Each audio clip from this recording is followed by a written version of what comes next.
എൻ്റെ പേര് ലിബിൻ. ഞാൻ കൊല്ലത്ത് നിന്നാണ് വരുന്നത്. +1 +2 സയൻസാണ് പഠിച്ചത്. കേട്ടിട്ടുണ്ട് ഡിഗ്രിയിൽ ബികോം ആണ് നല്ലത്. അപ്പോൾ അങ്ങനെ ബികോം എടുക്കാമെന്ന് വെച്ചു. അങ്ങനെ കയറി. അപ്പം ഒരു ഐഡിയ ഇല്ല എന്താണ് സയൻസ് ആയിട്ട് കയറിയിട്ട്. അപ്പം എൻ്റെ കയ്യിൽ ഡിഫറെൻ്റ് ആയിട്ടുള്ള സെക്ഷൻസും കാര്യങ്ങളൊക്കെയാണ്. ഡിഗ്രി സർട്ടിഫിക്കറ്റൊക്കെ കിട്ടി.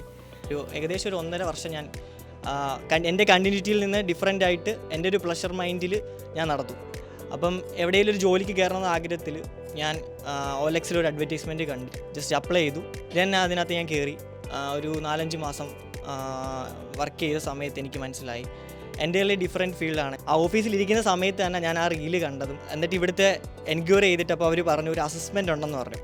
ഞാൻ ആ ഓഫീസിലിരുന്ന് തന്നെ ആ പേനയും പേപ്പറും വെച്ചിട്ടാണ് ഓരോ ക്വസ്റ്റ്യനും എൻ്റെ ബികോമിൽ ഞാൻ പഠിച്ചതായിട്ടുള്ള ഐഡിയ വെച്ചിട്ട് മാത്രമാണ് ഞാനത് എഴുതിയത്. എലിജിബിൾ ആയിട്ടുണ്ട് എന്ന് പറഞ്ഞപ്പോൾ ശരിക്കും എനിക്ക് ഭയങ്കര സന്തോഷമായി. ദെൻ ആ ഓപ്പർച്യൂണിറ്റിയിൽ ഞാനിപ്പോൾ ഇവിടെ വന്ന് നിൽക്കുന്ന സമയത്ത് എനിക്ക് പറയാനുള്ളതെന്ന് വെച്ച് കഴിഞ്ഞാൽ ബികോം പഠിച്ചതിന് ശേഷം ഒരിക്കലും ടൈം വേസ്റ്റ് ചെയ്യില്ല. എന്തെങ്കിലും സ്കിൽഡ് കോഴ്സോ അല്ലെങ്കിൽ കണ്ടിന്യൂഷൻ ആയിട്ടുള്ള എന്തെങ്കിലും കോഴ്സ് ചെയ്യുക. പഠിച്ചത് ഇതിന് വേണ്ടി ഈ ജോലിക്ക് വേണ്ടി കയറാൻ വേണ്ടി മാത്രമല്ല എന്ന് നമ്മൾ റിലീസ് ചെയ്യുന്ന ഒരു സാഹചര്യമുണ്ട്. അതുകൊണ്ട് ഇത് ബെസ്റ്റ് ആവാൻ നോക്കുക. അപ്പോൾ എവിടെയെങ്കിലും ഒരു കമ്പനിയിൽ ജോലി ചെയ്യാനാണെങ്കിലും എവിടെ പോകാനാണെങ്കിലും ശരി, അവിടെ നമ്മളൊരു യൂണിക് ക്യാരക്ടർ ആയിരിക്കും അവിടുത്തെ ഒരു ബെസ്റ്റ് ആവുക. അതാണ് എനിക്ക് പറയാനുള്ളത്.